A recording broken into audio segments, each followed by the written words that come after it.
ng 11 angkan ay magiging bahagi mo, yung pinaka-the best na mga handog ay tatanggapin mo, yung grain offerings, yung oil offerings, heave offering, sin offering, lahat ng iaalay sa sanktuaryo dahilan sa patungkol sa mga pasasalamat ng mga tao sa Panginoon tungkol sa kanilang kasalanan. Ay bahagi po yun ni Aaron, yung mga priests and Levites. Gaano ho sila karami mga kapatid, paghahati-hatian nila yon. Iniisip ko, Pastor Ernie, ang sabi dito, yung dopong nakatoka na nakatalagang maghahandog sa tungkol sa offering ng isang Levitang nagkasala, isang Israelita nagkamali at nagkasala. Sinasadya o hindi sinasadya. Magiging bahagi po nila yun. Ini-imagine ko, Pastor Ernie, kung sa 10 lang yung mga Levita, mamamatay ho sa sakit sa nakakakain. Kaya nga ho, ito ay napakagandang instruction ng Panginoon. Ito yung principle ngayon ang ginagawa natin. Ito pong prinsipyo natin ngayon sa panahon ng ating church. Opo. Na tumatawag ang Panginoon ng mga pastor, mga iba't ibang mga bahagi sa gawain at pinaghahati-hatian po yun pong mga yung mga ibinigay ng mga taong nagtapat sa Panginoon, nagmahal sa Panginoon, tumugon sa pag-ibig ng Panginoon, natuto silang magdala ng offerings, yun ho ay dinidistribute ng equal. Kasi yun ho naman ang ganda, ang beauty ng pastoral ministry, mga kapatid. Kaya lahat po ay equal na nakakatanggap. Walang hindi tatanggap basta nasa gawain ng tinatawag nating full-time work ng ministry. Ano, Pastor Marlon, no? Ang ganda, no? So, ito pong mga inihandog na ito ay bahagi ito ng mga priest, no? At samahan mo ako, Pastor Marlon, na basahin po yung 1 Corinthians 9. 1 Corinthians chapter 9. Nandyan yung prinsipyo. Ginamit po yan ni Apostol Pablo na illustration sa pagpapaliwanag po ng sistema ng mga naglilingkod sa Panginoon. 1 Corinthians chapter 9 verse Pastor Marlon, pakibasa mo nga, Pastor Marlon, yung verse 15 hanggang 16. 1 Corinthians chapter 9 verses 15 and 16. Ngunit hindi ko ginamit ang liman sa mga karapatang ito at hindi ko sinusulat ang mga bagay na ito upang gayon ang mangyari sa akin, sapagkat mabuti pa... Sandali, Pastor Marlon, simulan natin sa verse 12. Sorry. Verse 12. Kung ang iba ay mayroong ganitong karapatan sa inyo, hindi ba higit pa kami? Kaya hindi namin ginamit ang karapatang ito, kundi tinitiis namin ang lahat ng mga bagay upang huwag kaming makahadlang sa Ebanghelyo ni Kristo. Hindi ba ninyo nalalaman ng mga gumagawa ng paglilingkod sa templo ay kumakain ng mga bagay na mula sa templo at ang mga naglilingkod sa dambana ay mga kabahagi ng mga handog sa dambana? Ngayon din naman, ipinag-utos ng Panginoon ng mga nangangaral ng Ebanghelyo ay dapat kumuha ng kanilang ikinabubuhay mula sa Ebanghelyo. Iyon. Okay, salamat. Amen. Pastor Marlon. Sakto, tukoy na tukoy mga kapatid, no? Tumbok na tumbok itong ating binasa na ito sa Leviticus chapter 7. Mga kapatid, talagang tayong lahat ay nasa priesthood of all believers. Pero hindi po lahat tayo ay itinilagang priest. Mayroon lamang po mga itinilagang pastor, at bilang bahagi po kayo ng priesthood, yung Leviticus na yan, tayo pong lahat dyan ay bahagi. Kayo ay nasa punto ng pagsuporta sa gawain ng Panginoon. Kami naman ho ng mga tumanggap ng panawagan na full-time na ministry ay tumatanggap ho ng inyong mga pasasalamat sa Panginoon. Habang kayo pinagpapala ng Diyos, tapat kayo nagpapasalamat sa Kanya, yung Thanksgiving offering ninyo, kasama na rin po yung mga tithes ninyo na yan. Mga kapatid, yan po ay pinamamahalaan po ng mga nasa ministeryo, lalo na sa ating storehouse. At equally po yan idinidistribute. Para lahat po ng mga nasa probinsya, nasa syudad, ay equally po silang mabuhay ayon sa kanilang mga pangailangan sa ministry, at ang kanilang mga pamilya ay mapunuan at mapakain din naman at mapatira sa isang dissenting tirahan. Salamat po mga kapatid. Sana po ay manatili kayong tapat na sumusuporta sa gawain ng Diyos sa paraan po ng pagtugon sa kabanalan na hinihingi ng Panginoon sa atin. At sana ho ay manatili kayong nakakakita ng magagandang mga bagay sa paglilingkod ninyo sa ating Panginoon. God first morning po. Amen. Salamat po sa napagandang exposition, Pastor Cherry. Time check po tayo, 4:17. Meron pa mga 13 minutes before part 2. So kung may nais pa pong mag-share, gusto lang pong basahin po yung nandito po sa chat box. Sulat ni Pastor Marin. Ang kabanatang ito ay nagpapakita ng kabutihan at kabanalan ng Diyos sa pamamagitan ng mga detalyadong tagubilin. Pinapakita ng Diyos ay Diyos ng kaayusan at katarungan. Sa kabila ng kasalanan ng tao, nagbibigay siya ng paraan para makalapit muli sa Kanya. Sa pamamagitan ng tamang paghandog at pagsunod, sa ngayon, hindi na tayo nag-aalay ng hayop bilang handog, ngunit hinihiling pa rin ng Diyos ang ating pusong nagsisisi, malinis at sumusunod sa Kanya. Sa pamamagitan ni Jesus, naging ganap na ang handog para sa ating kasalanan. Amen po. Salamat, Pastor Ernie, sa napagandang reflection. So, ayan po. Si Pastor Noel. Ito, napakagandang realization. Pagkaganyan ng principle, hindi na kailangan mag-work ang mga asawa ng pastor. Okay, Pastor Noel, no? So, we're praying na hindi na talaga kailangan mag-work ang mga asawa ng pastor. Okay po, meron pa po tayong 12 minutes before part 2. Meron pa po bang nais po mag-reflect sa ating mga kapatid dito sa Zoom Live? Mag-open lang po kayo ng mic.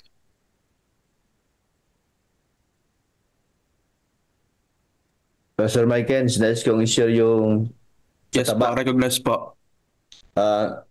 Bakit yung taba ang inalisan ho? Ang sabi po sa Leviticus 3:16, lahat ng taba ay sa Panginoon. Kaya yung pong taba ay para lamang sa Diyos. Ang taba na handog na sinusunog sa altar bilang special na bahagi para sa Diyos. Pinapakita nito ang pinakamainam at pinakamayaman na bahagi ng hayop ay inaalay sa Diyos, hindi para sa tao. Sa kulturang Hebreo, ang taba ang pinakamasarap at pinakamahalagang bahagi. Kaya't ito ay ibinibigay sa Diyos bilang pagkilala sa kanyang kadakilaan. Kaya pala, yung taba inaalis, ito ay para lamang sa ating Panginoon. Amen. Pastor Ernie, isa pang bagay dito no? Ang ganda no? Hindi lang panay hayop ang ipinahahandog ng Diyos. May mga grain offerings din kasi imagine po ninyo, Pastor Ernie, kung panay karni lang ang kakainin ng mga pare, mga mamatay sa sakit sa puso Kailangan may mga grain offerings din at saka yung mga special oil na pinapakain dito. At yun po mga naghahandog na yan, may mga panahon po na sila po ay nakikikain din sa kanilang inihandog. Kapag hindi ho nauubos yung maghapon na handog na yon, ay pwede ho nila yung i-take out yung pong mga naghandog. May mga punto ho na ganun silang kultura. Pero aramihan po ng bahagi na yan ay provision ho ng Panginoon yan sa mga naglilingkod sa sanktuaryo. In same manner, sa ating pong panahon ngayon, yung mga naglilingkod din po sa ating gospel ministry. Salamat po. Ang ganda po. Amen. Salamat po, Pastor Ernie, Pastor Jerry. Meron pa po. 10 minutes pa po tayo, mga kapatid, before part 2. Meron pa po bang nais mag-share? Taas lang po kayo ng kamay, mga kapatid.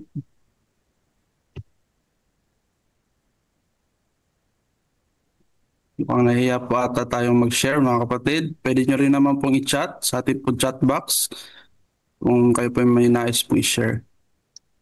Siguro habang naghihintay ng ibang mag-share, ako din po, Pastor, actually, nagkaroon din po ako dito ng reflection ang mas tumatak sa akin yung mga kina-cut off o yung mga dinilist fellowship dahilan sa mga improper offerings sa Pastor Jerry.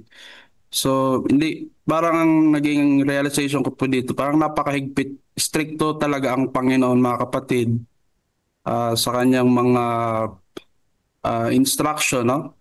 Na Kapag hindi sinunod po yung mga specific na bilin o kaya ay isinasawalang bahala o dinidisrespect, ito po ay pagiging insubordinate or this act of disobedience sa Panginoon.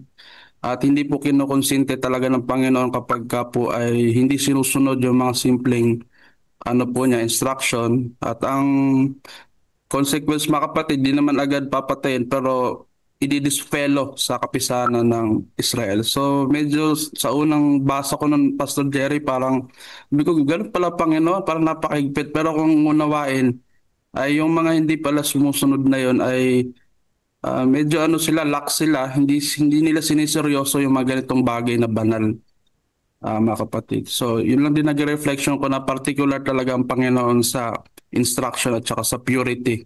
Kasi isa sa example dyan, pag nakahawa ka ng mga maruming bagay, ay ano po, dinidesecrate mo yung iyong offering. Tapos kinain mo yung mga bagay na para sa Panginoon na hindi ka naman authorized na kainin yon, ay meron din pong kapalasahan na disfellowship. At saka yung pagkain ng dugo, ayan, mga kapatid. So, okay po. Meron pa po ba? Pastor, Yes po, Pastor. another one. Nagandang napansin po mo yun, Pastor Mike Yans, no? Kasi napaka-serious po talaga nitong bahagi na ito na detalye na sinabi ng Panginoon na mahihiwalay, they will be cut off, no? Sa English po, they will be cut off. Ang ibig sabihin po niyan sa konteksto ng Hebreo, seryoso po yan talaga mga kapatid, talagang punishment po yan at ikamamatay ng sinumang hindi sumunod sa banal na tagubili ng Panginoon na yan. Pero gusto ko pong tignan ito mga kapatid sa konteksto na kung saan ay yung pagmamalasakit ng Diyos na ayaw niya na ang sino man ay mamamatay.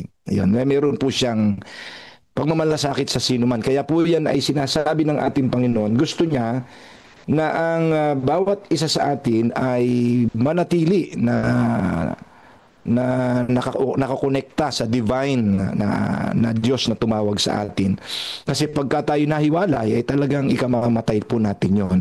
So the Lord wants us to be with Him always. Kasi ang gusto talaga ng Diyos, mabuhay po tayo.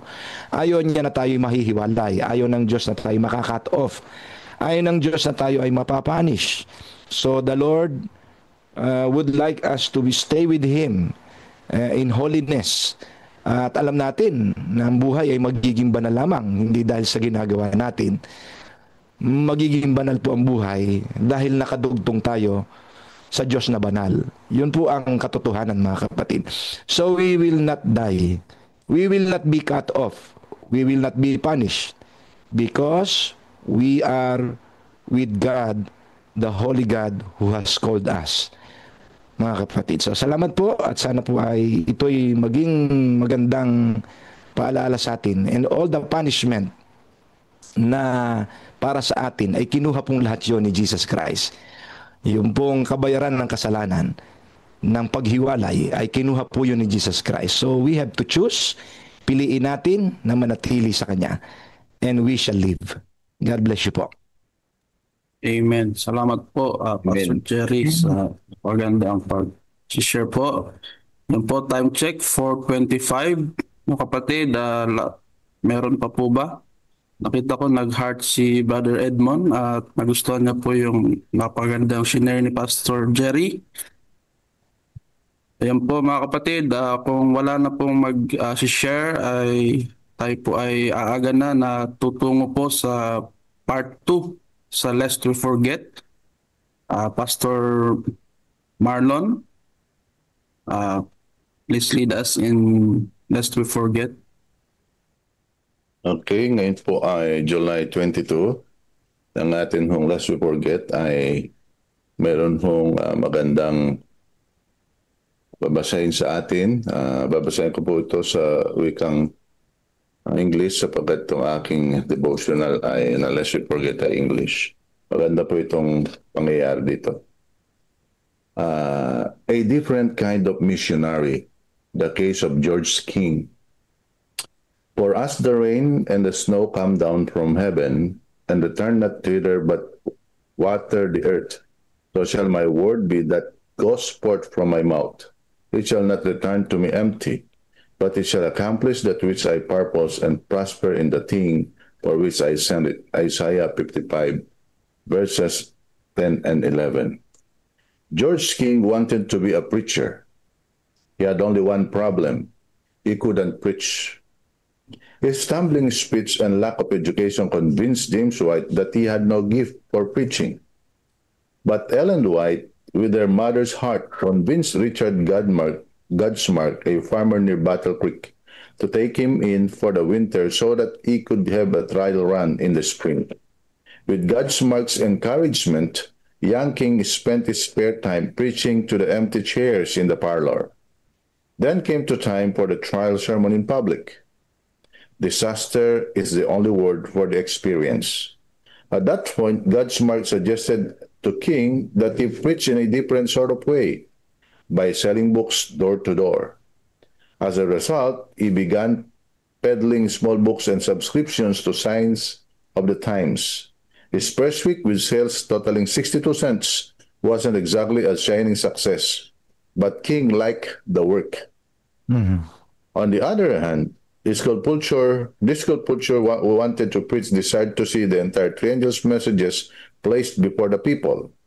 Thus, in the fall of 1880, he convinced the managers of the Adventist Publishing House in Battle Creek to bind Uriah Smith's book on Daniel Revelation in one volume so that he could sell them. If such a volume included dramatic illustration of the beast and the other symbols that it treated, he was sure he could easily market the book. The managers were not so sure, but they bound up a few copies. King's success astounded everywhere. The next year, in Publishing House put out a handsomely illustrated new edition of Daniel and the Revelation. Given King's growing success and his enthusiastic recruiting abilities, soon others entered the field, and with that a new Adventist career came into being. Culturing became one more way that God's last day message began to reach people around the world. They bought the books, read them, and joined the church. Truly, God's promise to Isaiah was being fulfilled. As he sent the rain to bless the crops and feeds the earth's peoples, so the printed word went out and converted the minds of hearts of people around the world. Before closing, I should note that the first Christian from a culture.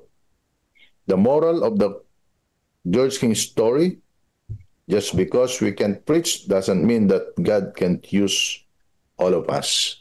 Amen. Napakaganda ng atin hong Praise the Lord. Amen. Gustong-gustong mag-preach Amen. George King. Kaya lang mayroon pong malaking problema. Isa lang hindi siya makapag-preach. Pero si James White, kumbinsido po na hindi po niya gift ito. Siyempre, pag hindi mo gift, ay huwag ipipilit.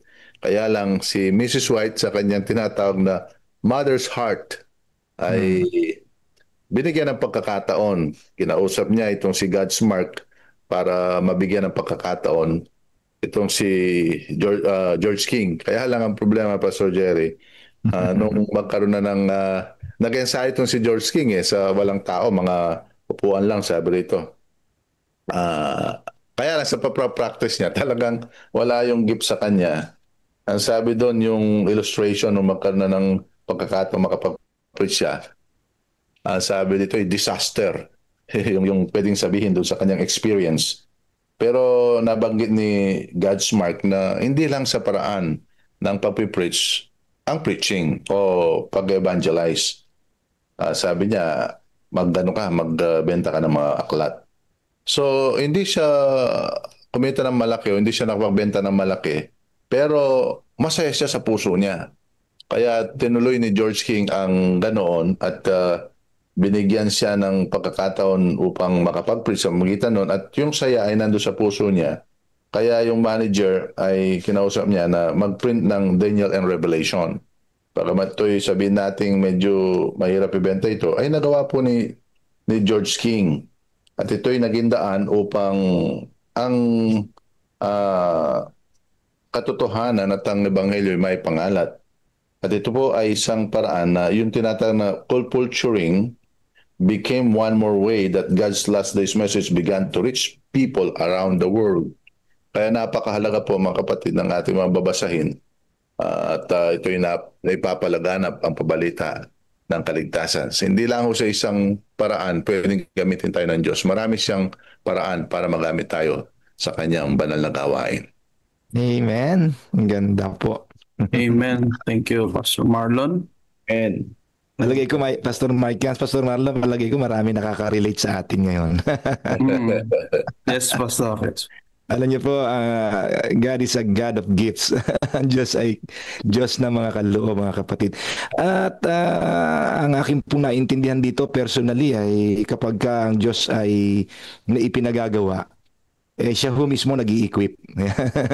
Siya po mismo ini-equip niya yung kanyang bayan. Sabi po ni Apostol Pablo sa 1 Corinthians chapter 1 ba yun, Pastor Ernie, na ang kanyang iglesia ay hindi nagkulang sa mga kaloob, no? Ang kanyang iglesia ay hindi nagkulang sa mga kaloob.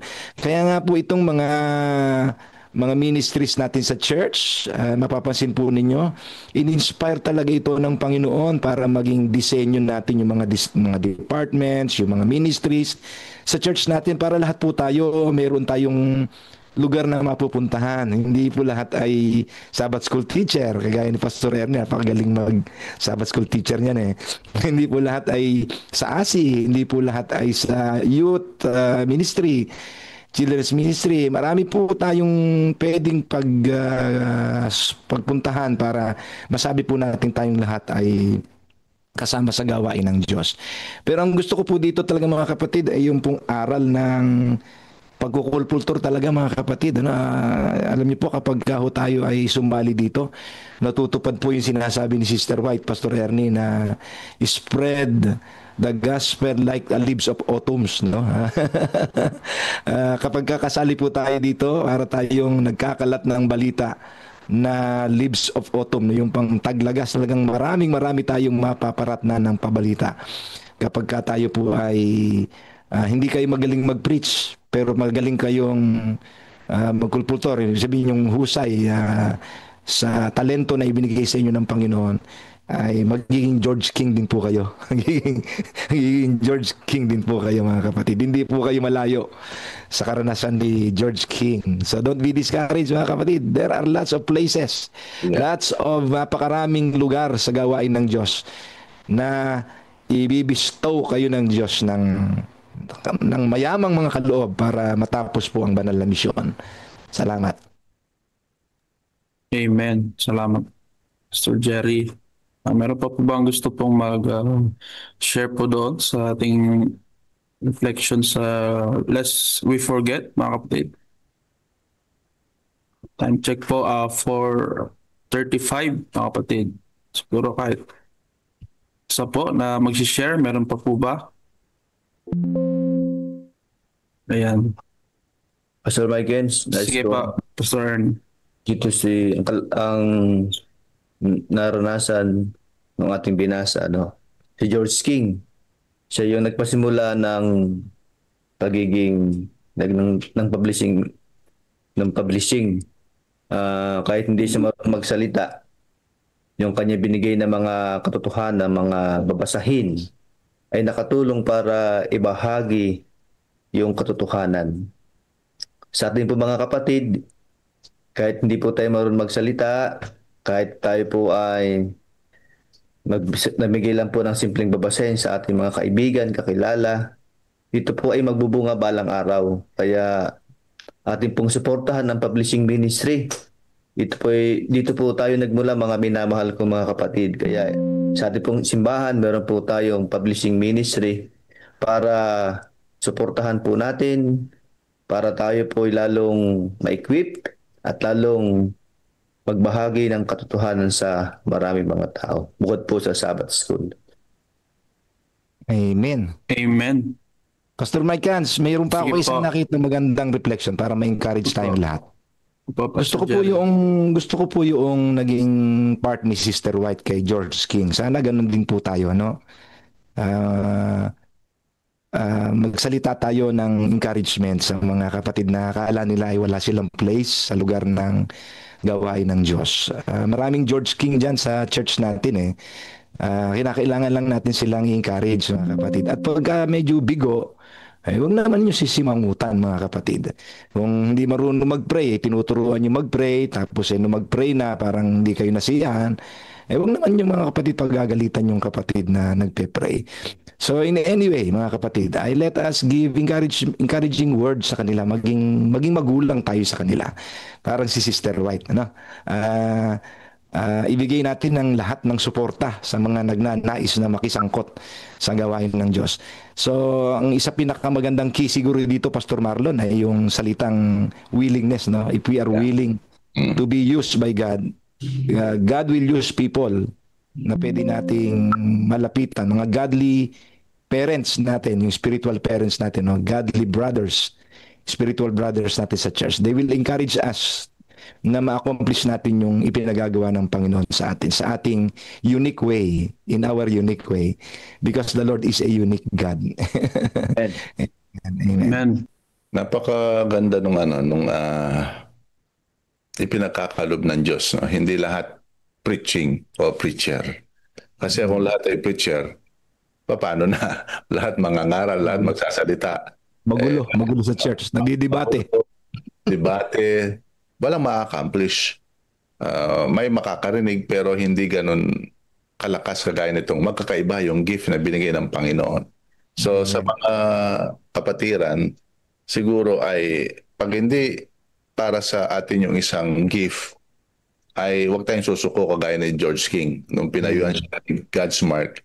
Dito ang gamitin mo yung pamamaraan sa magitan ng pagkukulpultor, baka narito yung gift. So, encouragement din ng God's Mark yun. Tapos ay sinubukan at nag-enjoy siya doon. Doon na-discover yung gift. Kaya yung mga leaders natin na yung mga bagong binyagan, kapag kayaan ay atin pong nag-guide ng tama, kagaya kay George King, in-encourage muna siya, hindi ka agad rejection, kundi si Miss White ay in-encourage, hanggang sa nagkaroon ito ng pagkakataon, na-discover niya sa kanyang sarili talaga at natanggap niya. Hindi doon ang gift niya. Ang gift pala na binibigyan ng Diyos sa kanya sa ibang paraan. O kung wala hong gift doon sa pagkukulpultor, paano napaabutan yung iba-ibang lugar, malalayang lugar, ng pabalita ng kaligtasan. Kaya napakahusay, napaganda ng Panginoon sa kanyang mga gifts na ibinibigay. Magkakaiba tayo ng gift, pero iisa ang ating gawain. The prophetic gospel. Praise the Lord. Amen. Ang ganda. Ang ganda. Amen. Mayaman na mayaman da.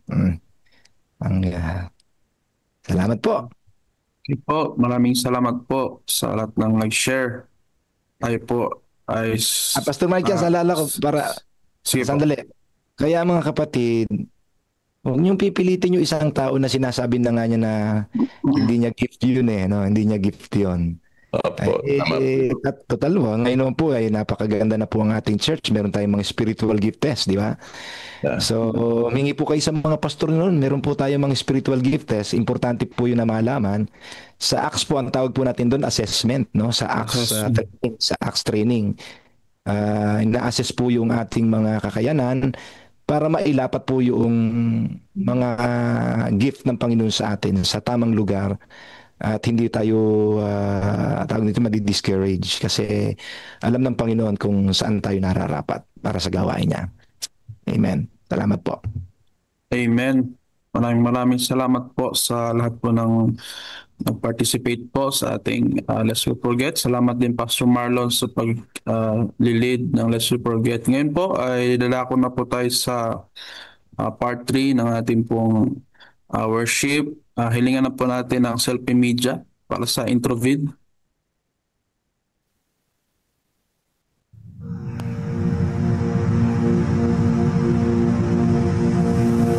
After Jesus returned to heaven, his disciples remained with the awesome task of taking the gospel to the whole world. Filled with the Holy Spirit, these men and women proclaimed the message they had received with boldness and power, reaching out to all corners of the then known world. But at was not without great opposition, first from the Jews, then from the Roman state. Many Christians were faithful to the point of death, suffering torture and humiliation from cheering onlookers at the Circus Maximus and Colosseum in Rome and throughout the empire. However, the blood of the martyrs only paved the way for the further spread of the gospel.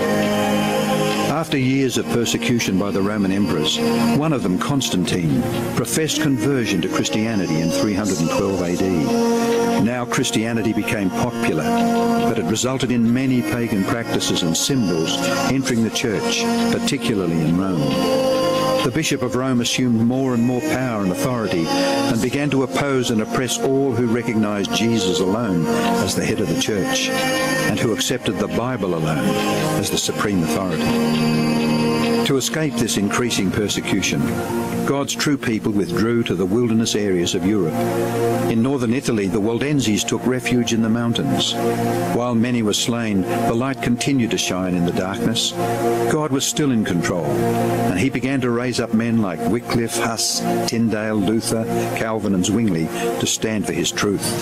They stood for the Bible alone, faith alone, and Christ alone.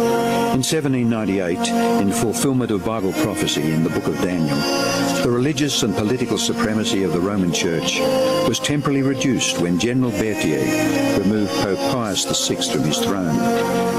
Consequently, in the decades that followed, there arose a great awakening of interest in the prophecies of Daniel, and many were convinced Jesus was soon to return. In the United States, the Baptist preacher William Miller was joined by hundreds of other preachers in their expectation of the return of Jesus in 1844. However, when Christ did not return in 1844, further Bible study led a small group to discover that Christ's ministry in the heavenly sanctuary was an explanation for their great disappointment. They discovered that the Bible taught that the seventh day was the Sabbath that Jesus had set aside for his people. Slowly they came to understand that their mission was to preach the three angels' messages of Revelation 14. Their goal as Seventh-day Adventists was to preach with power the everlasting gospel and to prepare the world for Christ's return. More than 160 years have now passed. Years that have brought 2 world wars, numerous military campaigns, financial depressions, the rise of atheism and secularism, as well as a booming world population, with natural disasters increasing in frequency and intensity. Today, the Church's mission and message is more relevant and urgent than ever in its history. Jesus is coming soon, and the world must be warned. Prepare to meet your God. Amen. Jesus is coming soon and the world must be warned. Prepare to meet our God. Amen.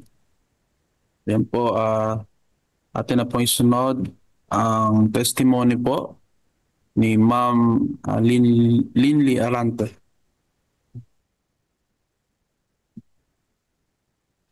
Happy God First Morning sa ating lahat. Ako po si Ma'am Linley Nagsino Arante from Baler Adventist Elementary School. Na-excite naman ako nung nakita ko yung name ko na mag-testimony tungkol sa COP. Alam niyo po ba kung bakit?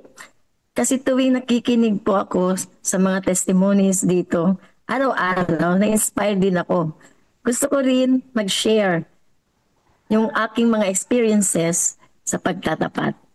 Yung aking mga magulang ay mga Adventist at maliit pa ako, tinuruan na ako sa pagbibigay ng tithes and offering.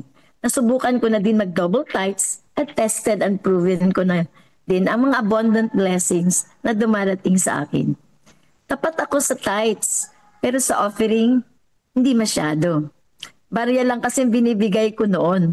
Nung nagtuturo na ako, ni-level up ko yung aking offering. Naging 20 pesos na.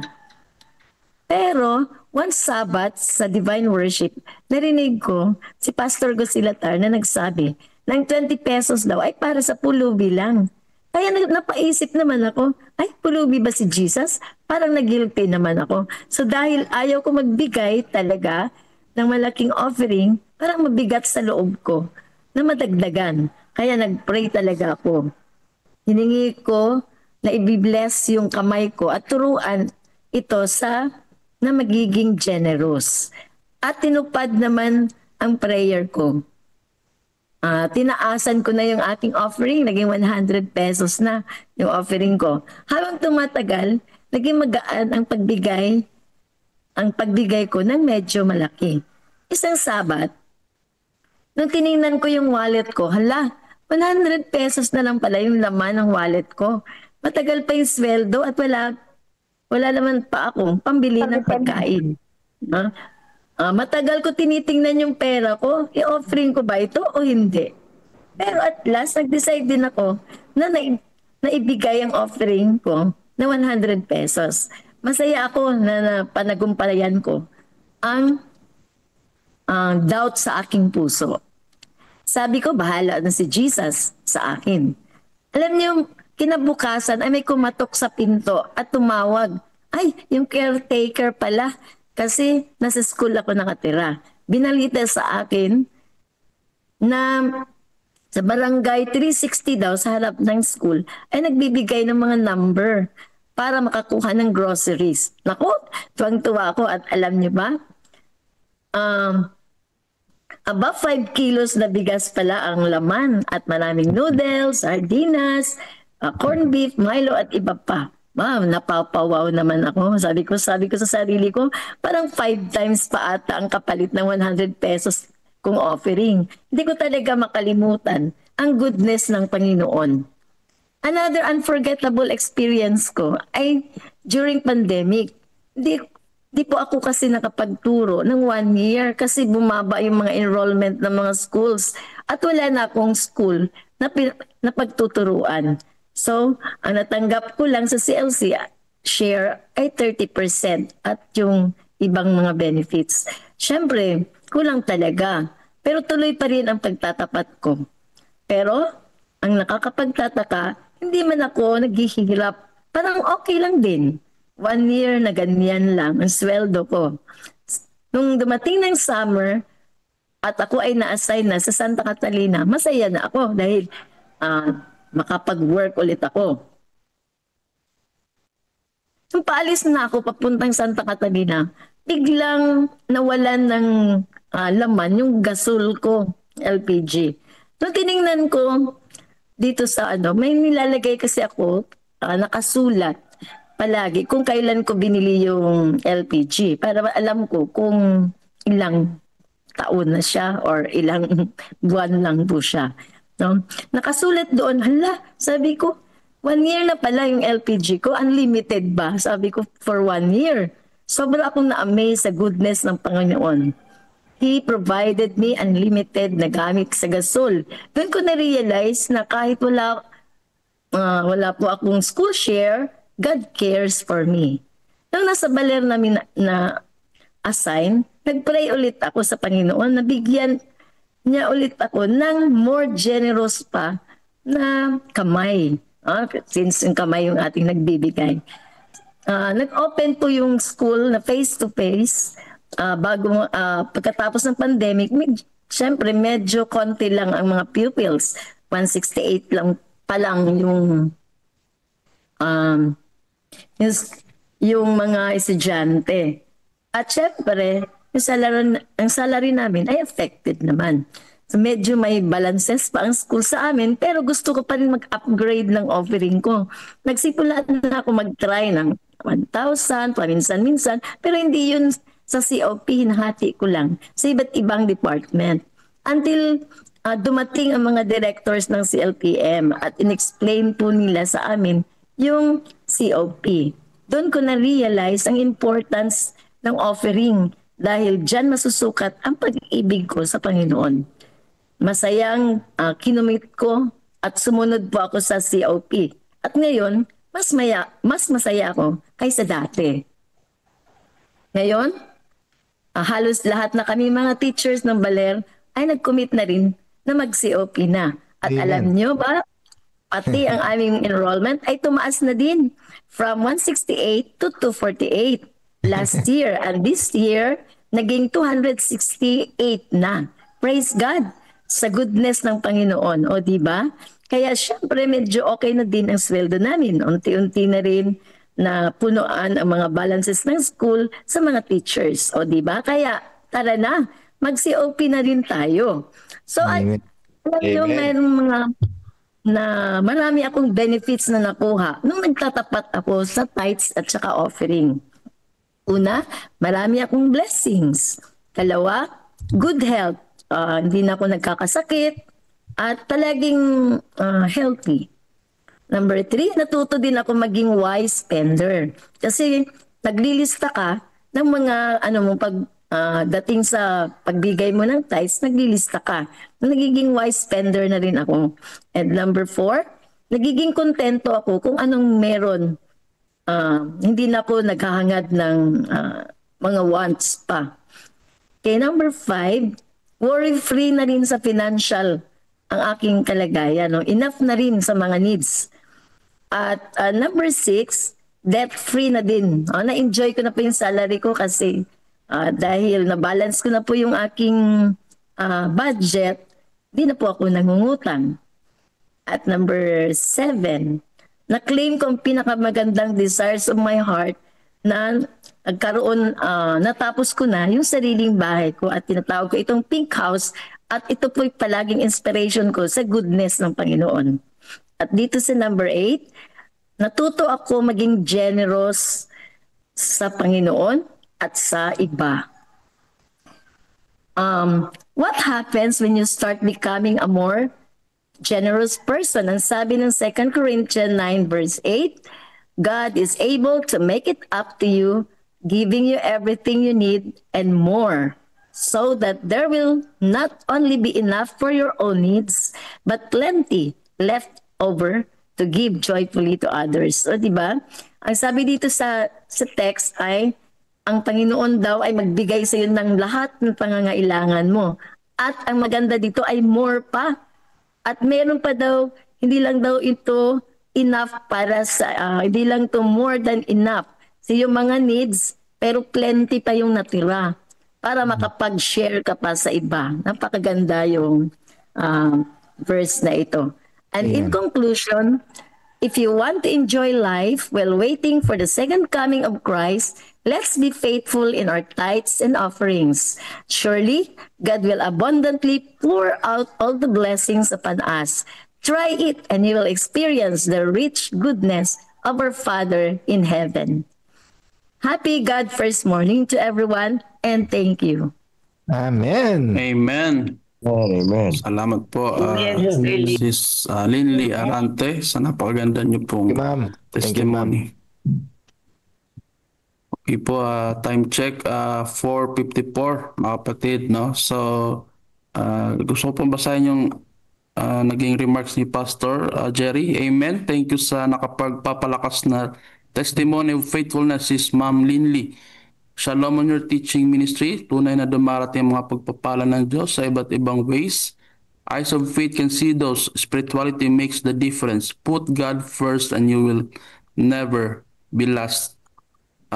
Sis Net Lazaro, praise God. Sis Lily, napakaganda at nakaka-motivate ka sa iyong masayang puso. Lumalabas na nakikita sa ngiti sa iyong mukha. Ayan po. Salamat po sa mga nag-comment po, share sa ating chat box. Ngayon po ay isunod po natin ang COP testimony naman po ng ating isa sa mga manggagawa ng CLPM, Pastor June Carlo o Pastor JC Tamparong. All right. Good morning. God first morning, everyone. Morning. Sa inyo, mahal na Pangulo, Mykins, and the rest na nandito. God first morning po sa inyo lahat. And thank you, Ma'am Linley, sa inyong napagandang testimony. Sa akin naman as a worker, as a pastor, na nag-motivate regarding sa COP. Honestly, Pastor, dito sa COP kasi yung unang tanong, kumusta yung commitment? Lalo na tayo mga pastor ay dinideduct, hindi natin ramdam. Actually, Pastor, ako hindi ko man naiintindi yung kaltas o whatsoever. When it comes to COP, estudyante pa lang ako, na-practice ko na po hindi pa ito yung term ang term namin nito noon ay double tight. Double tight. So estudyante pa lang na practice ko na ito. At buhat noon, ang pagdo-double tight ay hindi ko tinitignan na requirements bagkus ito ay relational, no? Relationship. Early morning, nagigising din ako alas 3, nagbabasa ng Biblia. At as a working student, simulang pagpasok ko ng AUP, napaka-challenging talaga. Pa Mindanao, punta kang AUP na wala kang kamag-anak o whatsoever. Nag-rely na lang talo doon sa Panginoon. And then, dumating sa point na marami kang pangangailangan sa araw-araw.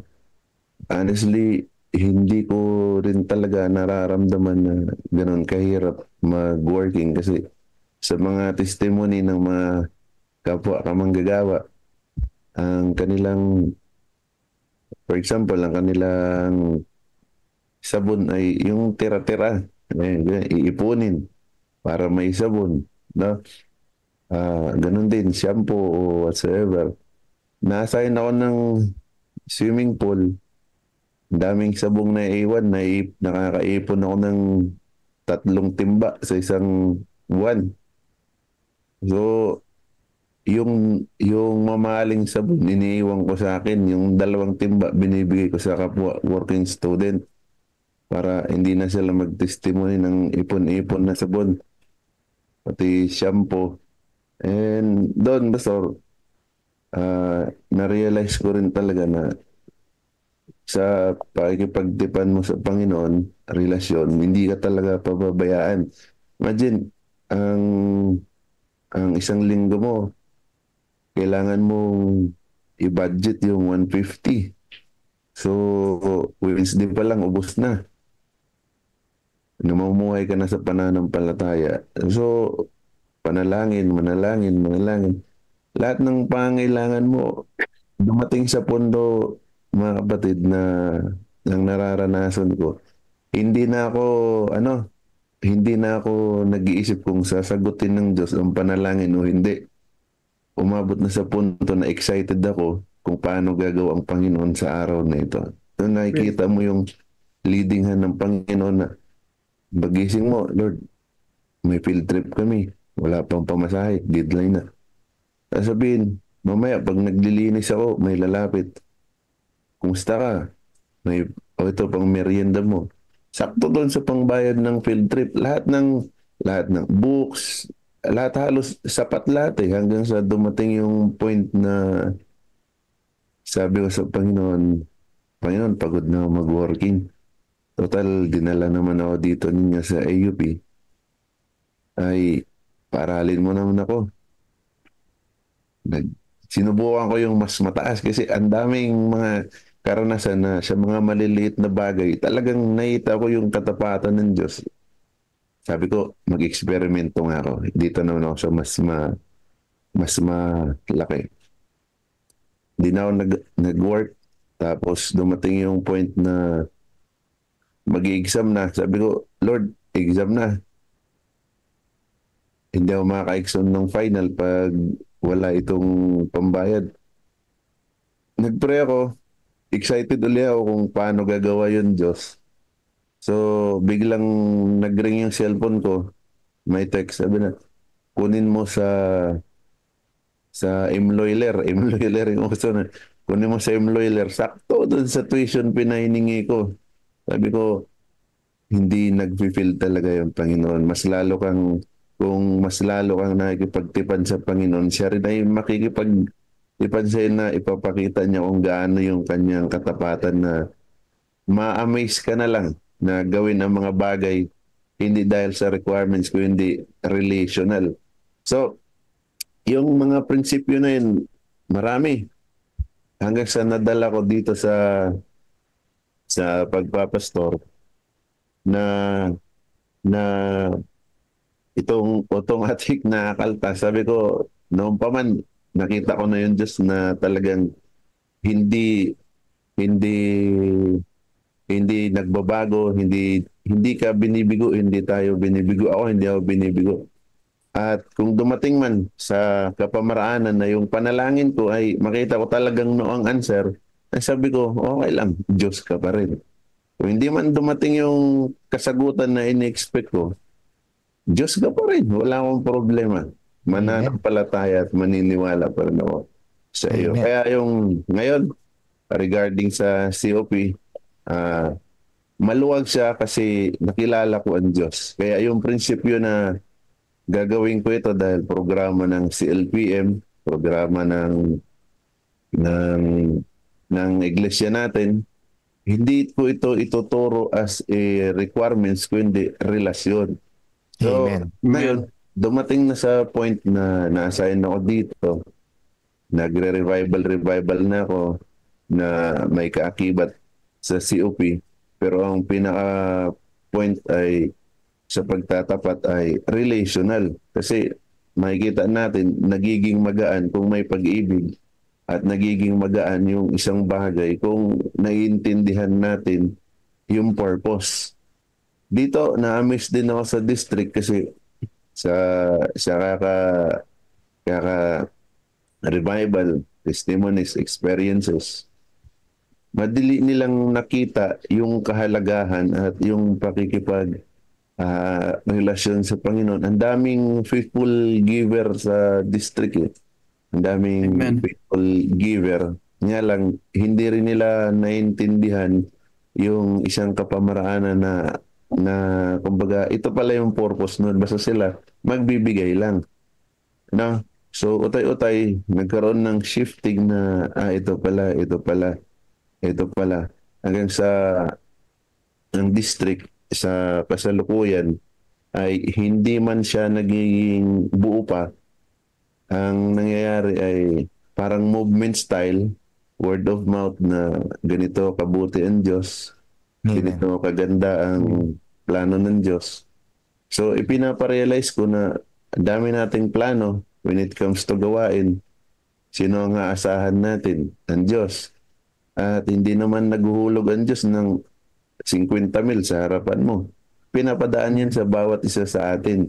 Pagising natin, binibigyan tayo ng lakas para gawing trabaho at yung trabaho magbibenepisyo tayo and much more yung Diyos at yung prinsipyo rin na binigyan tayo ng trabaho hindi para sa atin kundi para mas lalo tayong maging effective na channel of blessings para ma-push ang gawain ng ating Panginoon. So, utay-utay, na-realize nila na makikita mo ang tithes, kasi nag-start na rin ako pag na-organize na itong district, pagdating sa mga officialis, new sets of officers, ay magkakaroon na ng mga practices na kagaya nun. Nakikita na pag may mga gawain, walang budgets, nakikita nila na ang tithes and offering ang layo ng agwat. So, magkakaroon na naman ng training, ng educational.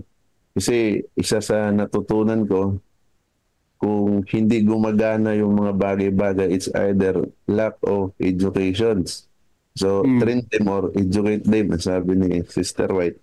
Sinisimulan ko, ngayon nakikita nila na, yun, malayo ang offering sa tithes dahil malayo, walang gawain ng church. So, Pastor, kailangan natin mag-crusade, 5 piso lang yung laman. Kasi bakit? Saan pa galing? Nagdidepende tayo sa CLC. Ang tithes, iba pa doon sa offering na pang-rule, doon sa simbahan natin. Ngayon sa na-realize, ganito pala, ganyan pala. So, utay-utay, na-educate naman yung church at masaya ng church sa proseso ng pag-COP at pag-educate ng COP. Maaring sa ngayon, hindi pa naman yan aanghang kaagad na parang sili ba na pagkagat anghang agad. Utay-utay na darating din yung time na pag naka-establish na ng true commitment relationship sa Panginoon, ipapakita naman ng Panginoon ang kanyang kabutihan at yun naman yung kanyang pangako. And for sure, sabi ni Pablo, for the love of Christ constrains me, na makita nila yung pag-ibig ng Diyos na gumagawa sa buhay nila, na nakita ko rin nung panahon talaga na walang-wala.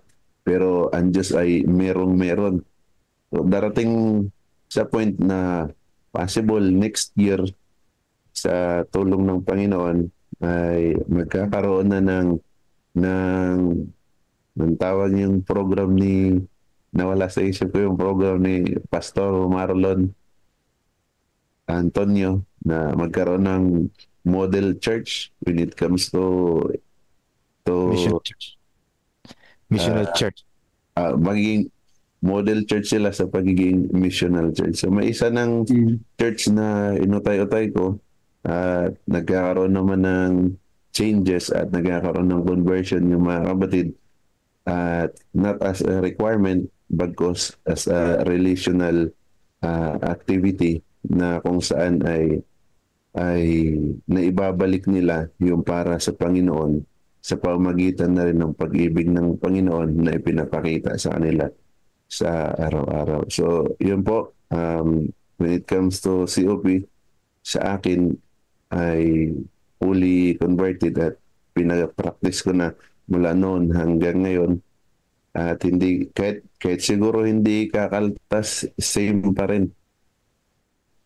Na merong double tight ang mayari. At titignan kung pagpapalain o hindi, ang Diyos palaging nagpapala. At kung tumating man sa punto na walang-wala, mananatiling Diyos ang Diyos. So, yun lamang po ang may bahagi ko sa inyo sa maiksing panahong testimony pagkakaloob. Maraming salamat sa pagkakataon, pagpalain po tayong lahat ng ating buhay na Diyos. Amen. Amen. Amen. Amen. Amen. Very much, Pastor JC, sa napaka-inspiring Amen. na testimony. Amen. So, time check po tayo mga kapatid, 5:08. Pastor Jerry, meron po ba kayong gustong i-share? Yan, na-share ko na dyan sa chat box natin. Pero meron akong gustong i-recognize sa ating meeting ngayon. Very special sa akin.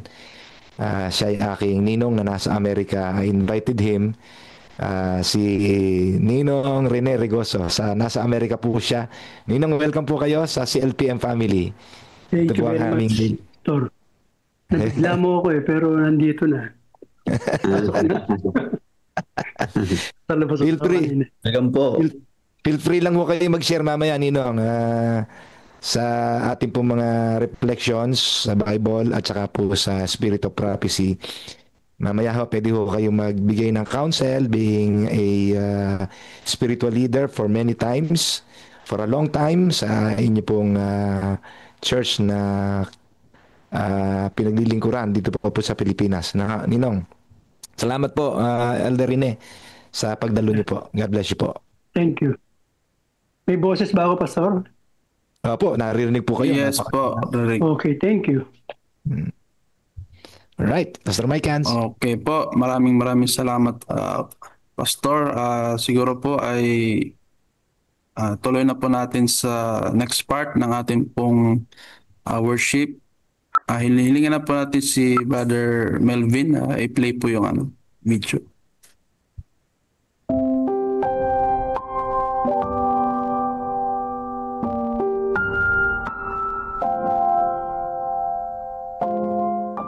Tinuturuan ang guro, March 16. Sapagkat gayon na lamang ang pag-ibig ng Diyos sa sanlibutan na ibinigay niya ang kanyang bugtong na anak. Juan Kapitulo 3 versikulo 16. Noong 1857, inanyayahan si David Livingstone upang tumanggap ng isang parangal at magsalita sa mga estudyante sa Cambridge University sa England. Iniwan niya ang masaganang buhay sa Europa upang italaga ang sarili sa pangangaral ng ebanghelyo sa kontinente ng Afrika. Habang nakatayo siya sa harap ng mga estudyante, isa lamang siyang payat at matangkad na lalaking dinapuan ng 31 beses na nakamamatay na African fever, at ang kanyang isang braso ay nakahimlay sa isang sakbat pagkatapos mapalaban sa isang leon. Sa buong England, ang hamak na lingkod na ito'y tinatanggap na isang bayani. Subalit ngayon, sa harapan ng mga nakikinig na mga mag-aaral ay binigkas niya ang mga pananalitang ito. Pinag-uusapan ng mga tao ang ginawa kong pagsasakripisyo na ginugol ko ang malaking bahagi ng aking buhay sa Africa. Matatawag ba iyang isang sakripisyo na isa lamang maliit na bahagi ng pagbabayad sa malaking pagkakautang natin sa Diyos na hindi natin kailanman kayang bayaran? Isang sakripisyo ba itong maituturing, samantalang nagdudulot naman ng gantimpala dahil sa mga nakapagpapalusog na gawain, tulad ng kamalayan ng paggawa ng mabuti, kapayapaan ng isip, maliwanag na pag-asa, sa mapalad na hinaharap? Ilayo nawa ang salita sa ganoong pananaw at sa ganoong pag-iisip. Hindi ako kailanman nagsakripisyo. Hindi natin ito dapat pag-usapan kapag naaalala natin ang dakilang sakripisyong ginawa niya na nilisan ang trono ng kanyang ama sa kaitaasan upang ibigay ang kanyang sarili para sa atin. Nagpapaalala sa atin ang mga pananalitang tulad nito na ang tunay na sakripisyong handog ay galing sa Kalbaryo. Lahat ng bagay na ating ibinigay para sa gawain ng Diyos ay tiyak na mas maliit kaysa ating tinanggap buhat sa kaloob ng krus. Gayunpaman, sa ating kalagayan, tinawagan tayong mag-alay ng isang sakripisyong handog sa Diyos. Nangangahulugan ito na kapag nagtatakda tayo ng porsyento ng ating regular na handog na ating ibibigay, dapat nating piliin ang 1% humahamon sa ating magtiwala sa pag-iingat at pagpapala ng Diyos. Isa ito sa mga dahilang nagpasya ang Diyos na ang ikapo ay 10% ng ating kita at nasa mga semasemba ang pagtatakda ng porsyento ng mga handog. Sinabi ni Ellen G. White sa Sistema ng Pag-iikapo at Paghahandog sa Biblia, ang halagang ibinibigay ng iba't ibang tao, siyempre magkakaiba-iba ng malaki dahil naaayon ito sa kinita. Councils on Stewardship, pahina 73, isinulat din niya, gaano kalaki ang pananabik ng bawat tapat na katiwala na palakihin ang bahagi ng mga kaloob na ilalagay sa kabangyaman ng Panginoon.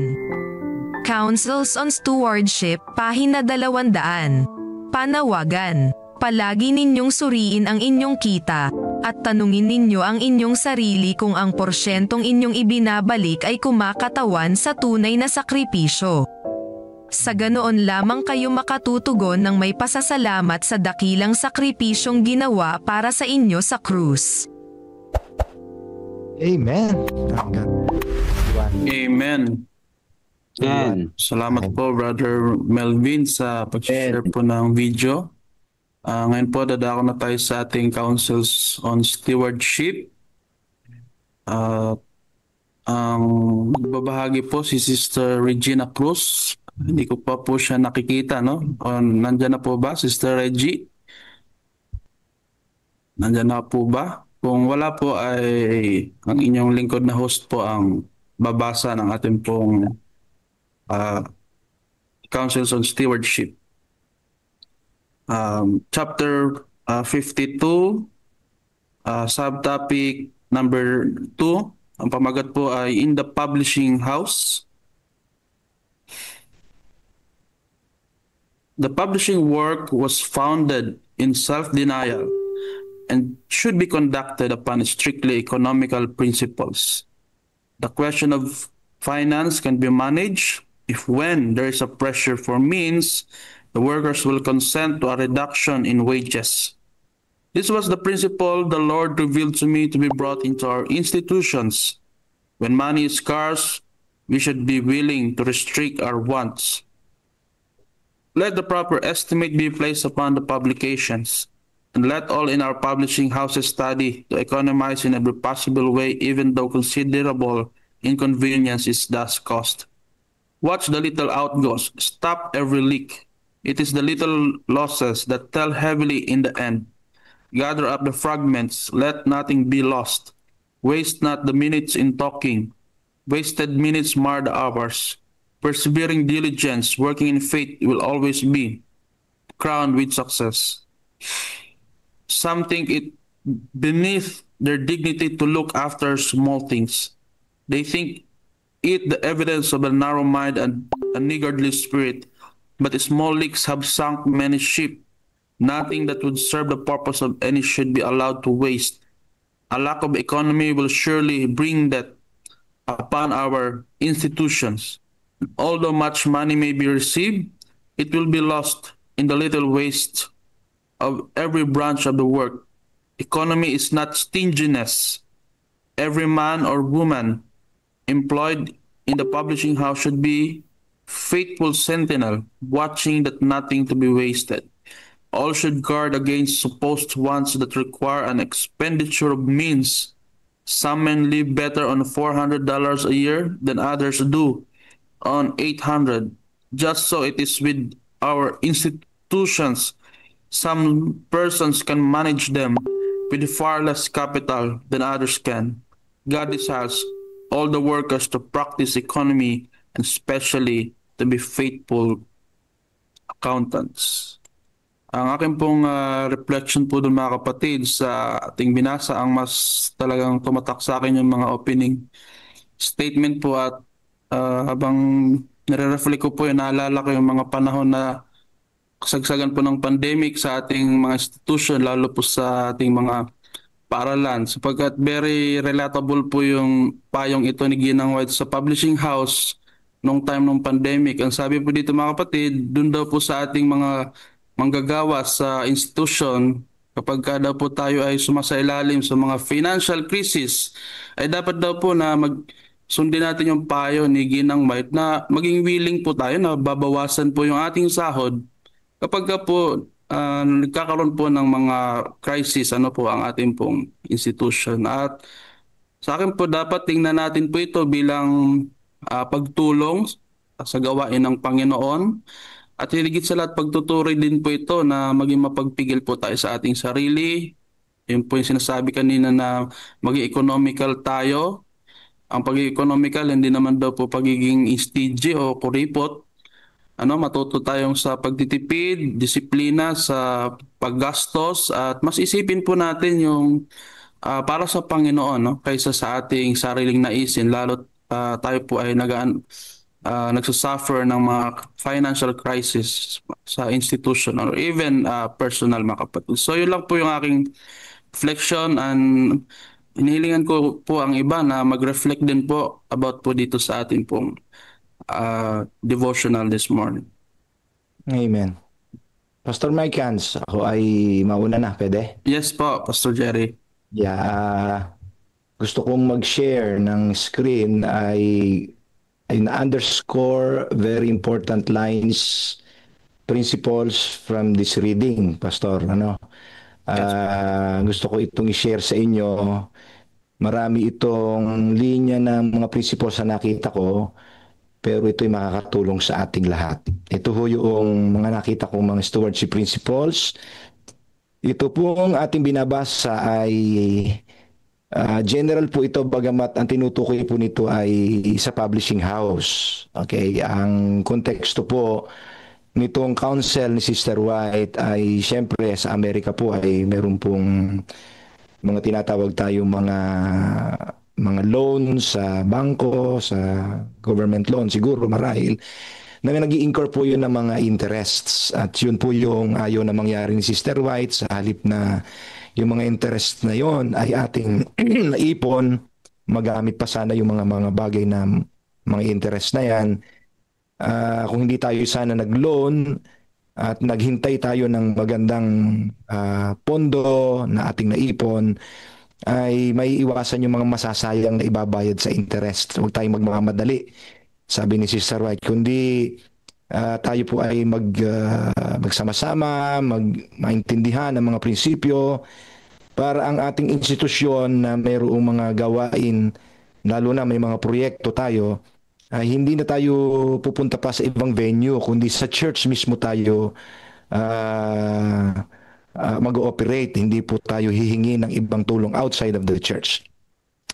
So ito pong una na prinsipyo ay God does not want His work to be continually embarrassed with debt. Yan po yung sinabi ni Sister White. Okay? Number 2, para maiwasan po yung continually embarrassed with debt, beware of going beyond your means. Yan po. Sa institutional po ito mga kapatid ha. Pwede rin po itong gamitin individual na prinsipyo, no? Mga payo po ito ni Sister White sa atin. General po ito, no? Number 3, better to defer the improvements until providential open the way for them to be made without contracting heavy debts and having pay interest, so to pay interest. So ito po yung sinasabi ko sa inyong context. Siguro sa atin hindi tayo ganong relevant sa atin, pero kung sakali na ganito po yung naiisip ninyo, na para matapos kaagad ang proyekto ay nagpapautang naman ang bangko, ay bakit hindi tayo mangutang isang o i-deposito natin o i-prenda natin ang titulo ng lupa. Ay mga kapatid, ay sabi ni Sister White, better to defer the improvements until providential open the way. Ipunin hanggang sa masapat na po lahat at unti-unti po nating ipatapos na wala tayong obligasyon sa kahit kanginuman. Kung sakali na meron po tayong institusyon na nagpapautang din, halimbawa like for example ang hospital, ang MAMC, ang AUP, kung meron silang mga reserve funds for that, o ibang misyon na may mga reserve funds for non-tithe offering o non-tithe fund o offerings ang tawag po doon, ay pag-aralan munang mabuti kakayanan natin kung hanggang kailan natin kayang bayaran. Huwag tayong papasok agad. Mahalaga pa rin, sundin po natin itong payo ni Sister White. Hindi po nakukuha sa pagmamadali. Kinakailangan po planuhin mabuti. Okay? From the light He has given me, every effort should be made to stand free from debt. Magagawa lang po ito kung naplanong mabuti. Umupo, inayos ang budget, at planuhin kung saan makakatipid, magbawas ng kuryente, wag munang mag-hire muna, ganun po ba mga kapatid? Kung ano yung mas prioridad, i-consider po yun. Yun po yung sinasabi ni Sister White. So consider budget. Okay? A lack of economy will surely bring debt upon our institutions. So ito po yung sinasabi ko po sa inyo. Mayroon pong linya dito na sinasabi si Sister White na pang individual ang context siguro. Economy is not stinginess. Ang ibig sabihin nun, hindi pagkukuripot. Mayroon pong iba sa atin ay kala nila nag-economize sila, nagkukuripot lang pala. Okay? Hindi nagtitipid, kundi nagkukuripot. Iba po yung stinginess sa economy. Ano? So yan. Pagka tayo daw ay walang sinasayang na oras, walang sinasayang na salapi, ay hindi talaga tayo pupunta pa sa ibang venue na matatapos yung project. Tayo lang, kaya na natin yan mga kapatid. Kung susundin lang natin yung mga counsels sa Bible at saka sa Spirit of Prophecy. Alright. Nabanggit po ni Pastor Mike Yans kung sakali po na talagang gusto natin maki-involve na lahat, lalo na yung mga worker. Ay sabi dito ni Sister White ay pwede pala na magpakaltas ng wages. So yan, depende sa inyo kung 5% ang inyong wage. So ako po may personal akong commitment dyan sa project natin. Hindi pa ho natin yan ginagawa o hindi pa ho ipinupromote sa inyong lahat. Ako po personally ay nagkakaltas na po ako ng sarili ko para po sa pondo ng ating project, no? At sinabi ni Sister White, ito daw po ay prinsipyo na ipinahayag sa kanya ng Panginoon to be brought into our institutions. When money is scarce, we should be willing to restrict our wants. So yun lang po ang simple. Meron tayo, sa pagtitipid natin, meron tayong natatapos. Ano? Hindi pang sarili, na para sa gawain po yan ng Panginoon. Okay? Lastly, although much money may be received, it will be lost in the little wastes of every branch of the work. So maaaring tayo ay tumanggap ng kakarampot, pero hindi po ito mawawala mga kapatid kapag ito ay inilagay natin sa mga gawain ng ating Panginoon. Tandaan po ninyo, pag pinagmalasakitan natin ang gawain ng Diyos, pagmamalasakitan tayo ng may-ari ng gawain. Put God first and you will never be last. Amen. Salamat, Pastor Jerry, sa napakagandang mga principles po na inyo po na-share. Yan po, time check po tayo, 5:26, mga kapatid. Meron pa po ba mga nais po mag-reflect po doon sa ating devotional? Mari po kayong mag-open ng mic or camera. Mari po kayong mag-share or pwede nyo po i-chat dito po sa ating chat box, mga kapatid. Okay. Abang wala pa po siguro, kung wala ay mag-ano lang po mga kapatid, no? Magtaas lang po ng kamay para ma-recognize. Actually, Pastor Jerry, nung binabasa ko rin po itong devotional na ito, marami din akong realization dito. Sabi ko, wala pa pala tong mga tinuturo sa social media, ng mga payo about sa kaperahan. Pero si Ginang White pala, di lang natin alam, nandyan na pa pala yan sa stewardship kung paano po yung pagmamanage ng pera, mapa-institutional or individual, Pastor. At saka may mga ilan po na uma-agree sa sinasabi ni Miss White, pero ang Pastor, minsan meron din mga payo sa internet na ako Pastor, ang tinuturo nga ay hindi dapat mag-ipon o hindi dapat magtipid kundi ay dahil business yung kanilang approach ay parang mangutang. Pastor, sabi ko parang kung hindi mo napakinggan yung sinasabi ni Mrs. White, parang nakakadala yung mga payo ng mga business coach sa sa social media. So ayan po si Elder Donnie, meron pong nagtatas ng kamay. Elder Donnie, recognize po. God awesome first morning po, mga kapatid. Ako po ay talagang 100% agreed sa shinare po ni Pastor Jerry, ating presidente, patungkol po sa pangungutang. Ako po ay negosyante ho mula pa nung siguro na 19 years na po ako negosyante. Pero bago ako naging negosyante ay ako po ay naging kulpultor. Dahil malaki po ang aking utang na loob sa canvassing work kasi malaki po aking natutunan doon. Pero marami din akong pagkakamali sa canvassing work na nagawa. Unang-una nga po yung pangungutang. Hindi ko na-manage ng mabuti yung aking finances noon. Pero ngayon pong nung naging negosyante na po ako, talagang napakabuti ng Panginoon dahil alam niyo po sa pagiging negosyante, ang mga negosyante ho ay talagang bahagi ng kanilang tinatawag po na financial management, ang pangungutang.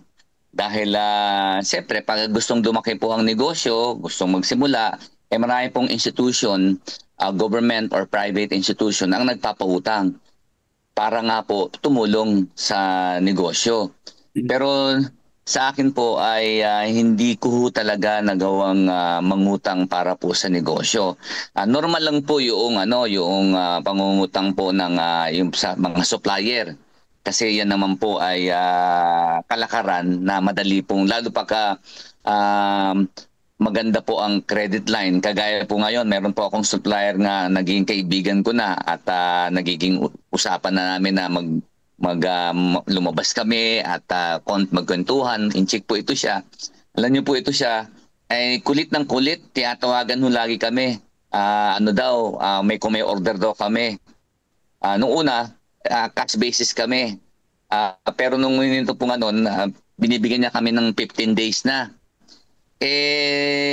Ang nangyayari ho sa amin, bago pa man yung mag-due yung 15 days, binabayaran na namin kasi ayaw nga namin ng utang.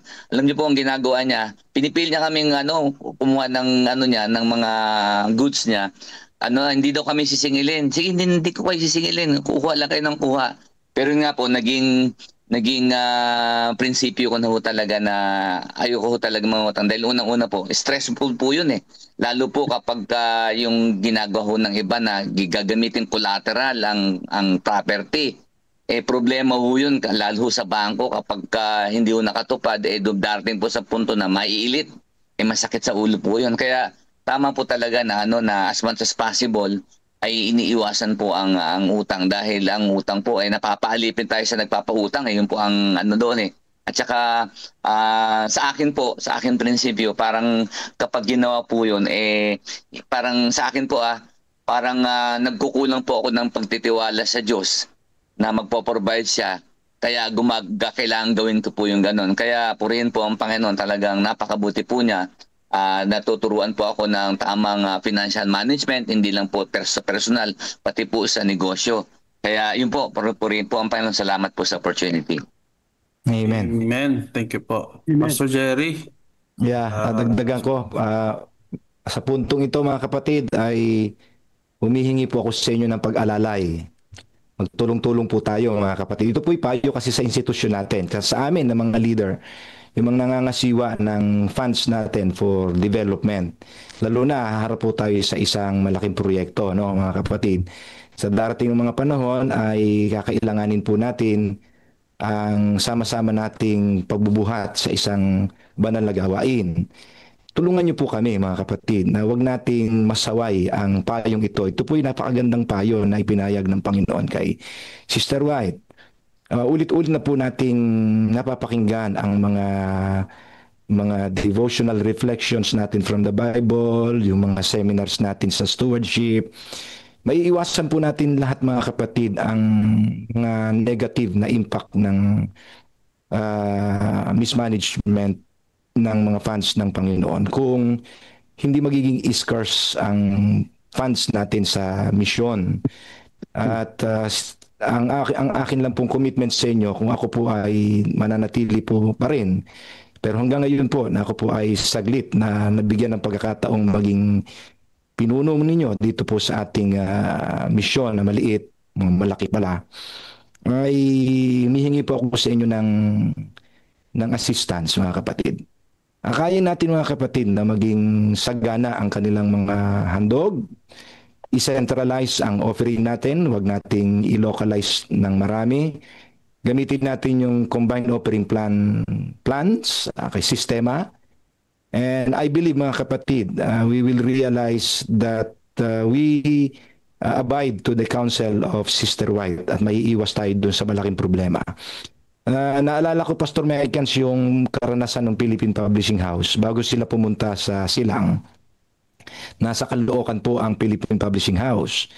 Dahil po yung kanilang spiritual leader, si Pastor Tipa, ang leader nila noon, ay nakita po nila na kailangan po nilang ilipat doon dahil ang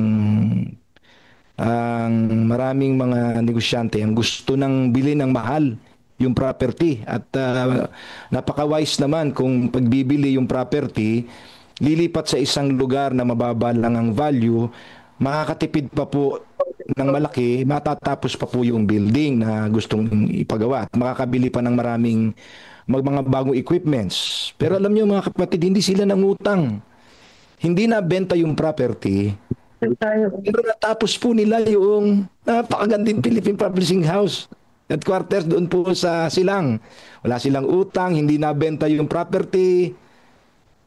Mga kapatid, ang totoo nun, ang Diyos po ang naglaan ng lahat ng kanilang pangangailangan dahil nagtiwala po yung leader ng Diyos ang siyang nagpo-provide ng lahat. Kaya magtiwala lang tayong lahat mga kapatid. At gawin ang bahagi natin para sa pagsulong ng banal na gawain ng Diyos. At I commit to you mga kapatid, gagawin namin ang lahat ng uri ng pagtitipid na walang masasayang ng mga resources na hindi magagamit sa gawain ng Diyos. Lahat gagamitin natin.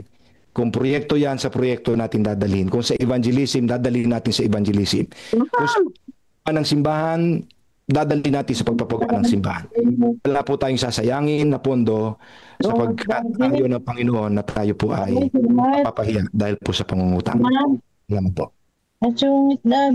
Ayan po, salamat po Pastor Jerry. Time check po tayo, 5:36 minutes before po sa ating United Prayer. Meron pa po bang gustong humabol mga kapatid na magre-reflect?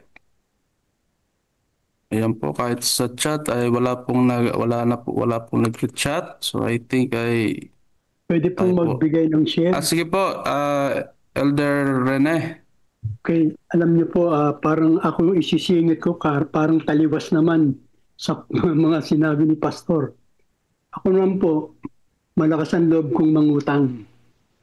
Kasi po, alam ko, pagka ikaw ay nangutang at ito'y para sa gawain, ang Diyos ang gagabay sa iyo. Alam niyo po, alam ni Pastor yan na kami po ang mag-asawa ay nagbigay ng isang lugar para maging bahay-sambahan. At ito pong bahay-sambahan ito ay dahil sa tulong ng aming anak ay nakapagpundar po ng isang maliit na simbahan na si Pastor Jerry nga ay ilang beses kang naanyayahan doon. Alam niyo po, sabi ko, ang isang iglesia na walang sasakyan ay napakahirap na may gustong puntahan hindi makalabas. May mga visitation na nais gawin. Eh yung mga kapatiran naman natin, alam na natin na walang mga pondo para lumabas.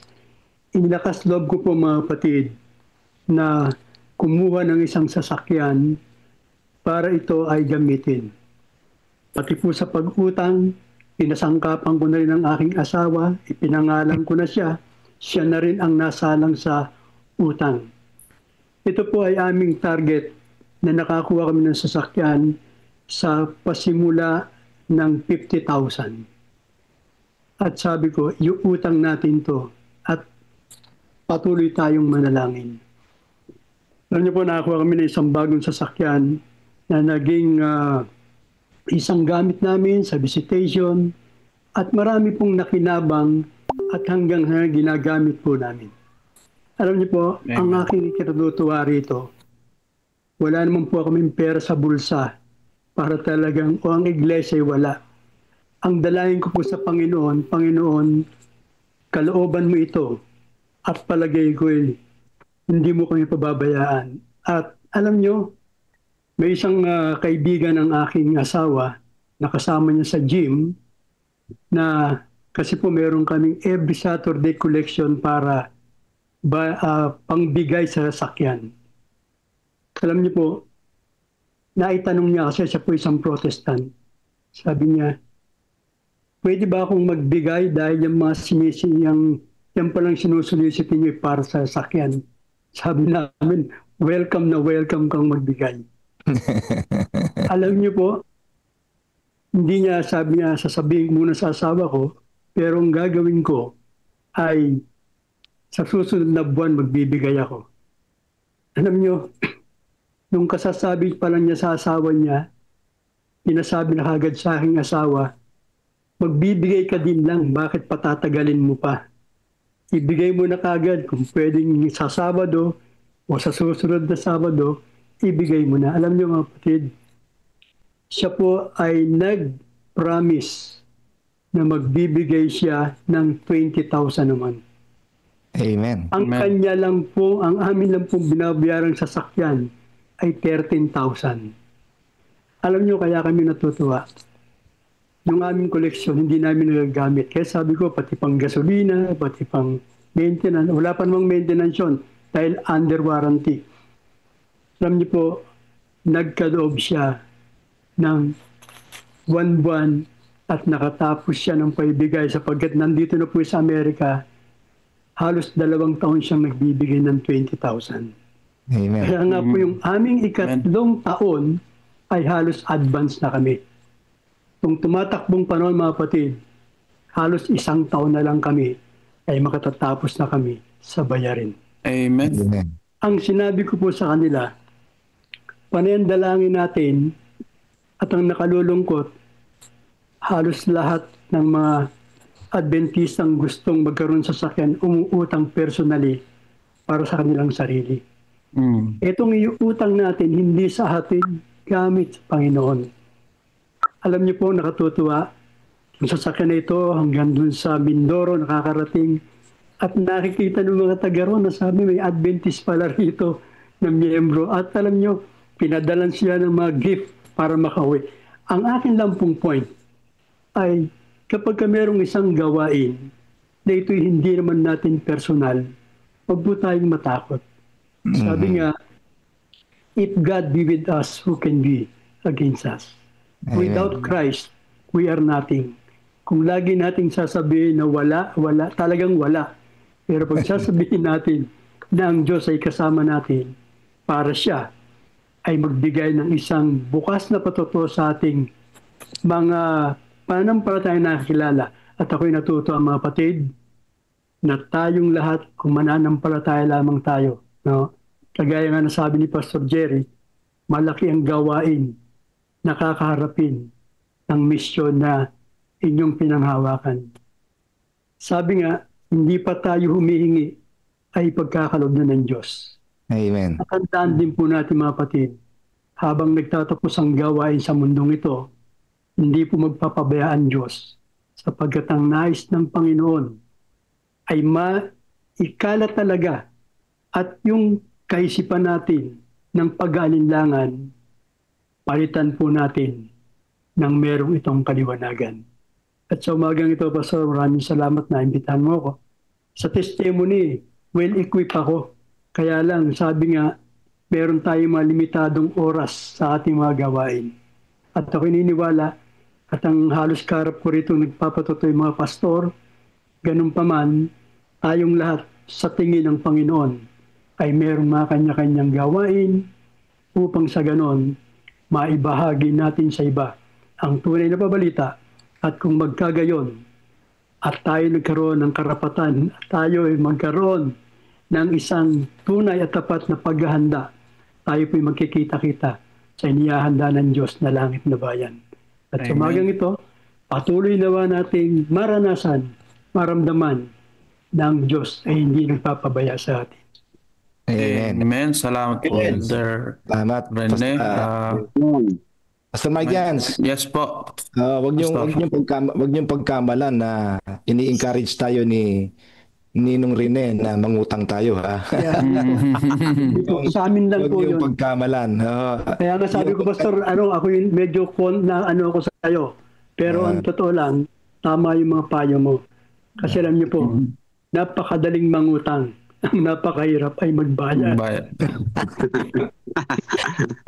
Pero ganun pa man mga kapatid, ay naranasan naman po ni Ninong yung kanya pagtitiwala ay tunay na subukan niya ang Diyos na hindi sila pinabayaan. Sa pamamaraan nila ay maaaring hindi na tama doon sa mga payo ni Sister White na ating binabasa ngayon. Ngayon naniniwala akong pinunuan ng Diyos ang kanilang pangailangan sa hangarin na matapos ang gawain, mga kapatid, hindi personal na kapakinabangan. So, yan po mga kapatid. Salamat Pastor Mike Gans. Pagpalain tayo ng Panginoon. Salamat po. Ayan po, actually wala na po tayong oras mga kapatid, pero Elder Johnny, may gusto ka ba sabihin? May gusto ka pong i-share? Wala na po, bali mamaya na po sa prayer. Okay, sige po. Okay, tayo dadako na po sa ating pong Acts Prayer. Tayo po muna ay before Acts Prayer po ni na Elder Johnny and Elder Donnie. Elder Johnny, kayo po sa sa sabi ko po ba, adoration and confession. Tapos si Elder Donnie naman po yung thanksgiving and supplication. Before po sa kanila pong bahagi, tayo po muna yung magkakaroon ng 30 seconds na silent prayer. Ang focus po ng ating silent prayer ay yung Harvest 2025, yung mga pangalan po na atin pong isinulat sa commitment card. Okay po, ating umpisa na po ang ating pong 30 seconds silent prayer.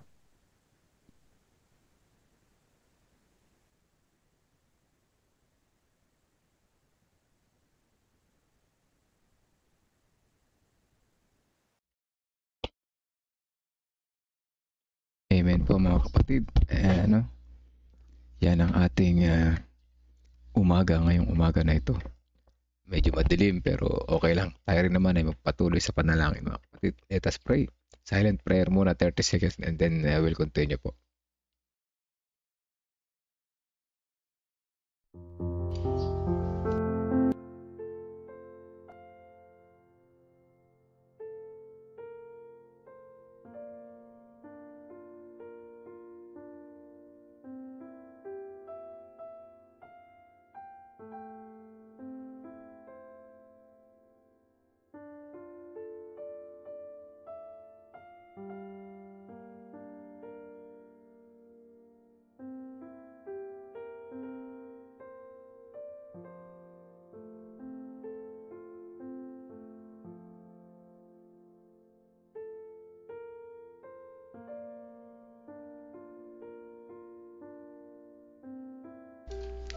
Tayo po'y manalangin.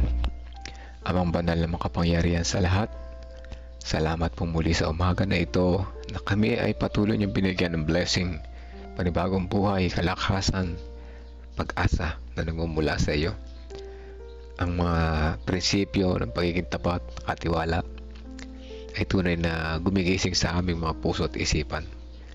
Salamat sa mga testimony ng umaga na aming narinig na ang aming commitment sa iyo sa pamamagitan ng COP ay hindi isang requirements kundi isang relasyon po sa inyo.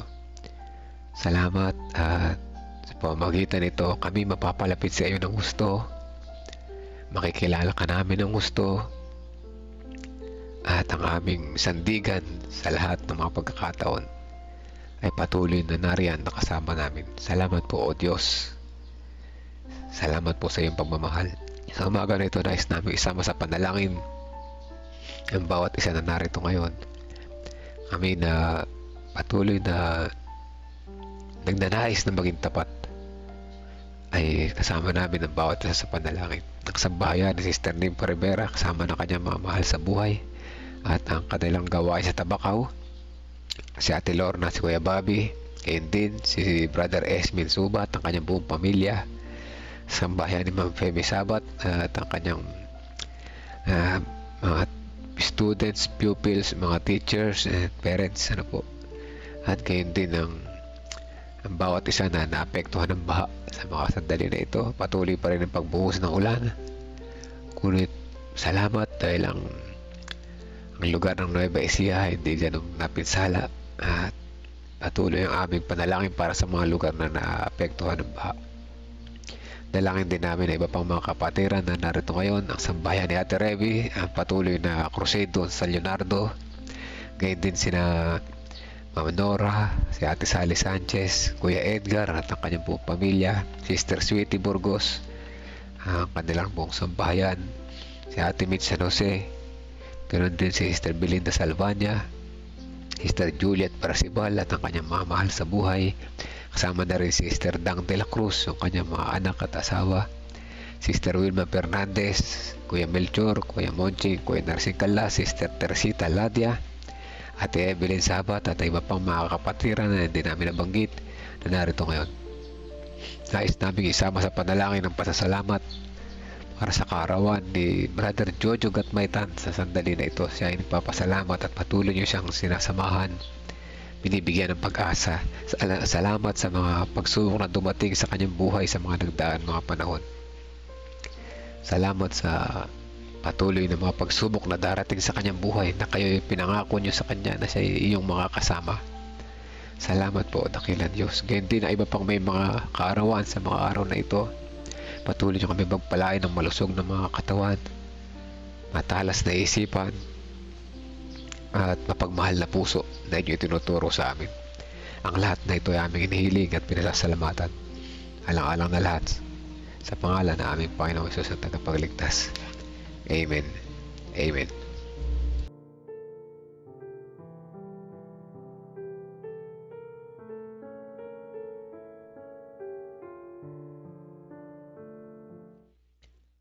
Amen po mga kapatid. Ayan po happy God first morning sa lahat. Hindi maganda ang aking pakiramdam pero tuloy lang ang buhay. Ito maulan na naman At si Brother Jojo ngayon di naka-join pero birthday niya ngayon. Happy birthday Brother Jojo. Happy birthday sa ating dalawa. Sabay ang birthday namin mga kapatid.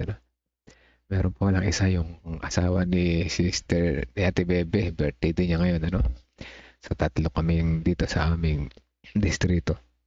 Anyway, ganun pa man, masakit na lalamunan Makati. So yan na mga kapatid. Patuloy ang buhay. May dumating man ng mga ganitong pagsubok sa buhay, sa kalusugan. Gawa ng mga ilang beses ako naulanan ng linggo, medical mission. So, malamig pa sa labas. So, yan mga kapatid, salamat sa mga nag-response. Sister Teresita Ladia, Sister Sweetie, Sister Marites, Ate Sally Sanchez, at sa iba pa na nandiyan sa background. Kailangan magpahinga, makarecover ng puyat. Isa pa kaya nagkakasakit yung mga tao. Tumihina yung resistensya kapag napupuyat. Ayan po. Kaya dapat iwasan natin yung puyat, ano. Salamat po, salamat si Brother Esmin, salamat po, ano. Salamat. So yan, hanggang dito na lang muna. At ako'y gusto kong humiga ulit, mga kapatid, ano. Hindi dahil sa malamig, maulan, ano, dahil sa gusto kong makabawi ng puyat. Ilang gabi na rin, ano, sunod-sunod. Salamat. Ayun pala si Sir Janet. Ayun, happy birthday ko kay bro. Happy birthday sa amin. Yan. Praise the Lord. Kuya Edgar, salamat po. Sige po mga kapatid, hanggang dito na lamang muna at hanggang bukas muli. Pagpalain po tayo ng Panginoon.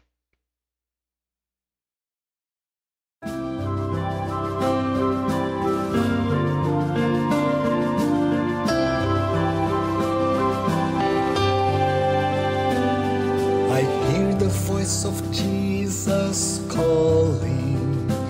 My answer is, I will go. I see the need of people crying. My answer is, I will go. I go to share the message of love. I go to share the blessed hope. But if I get discouraged, I call to Jesus' help.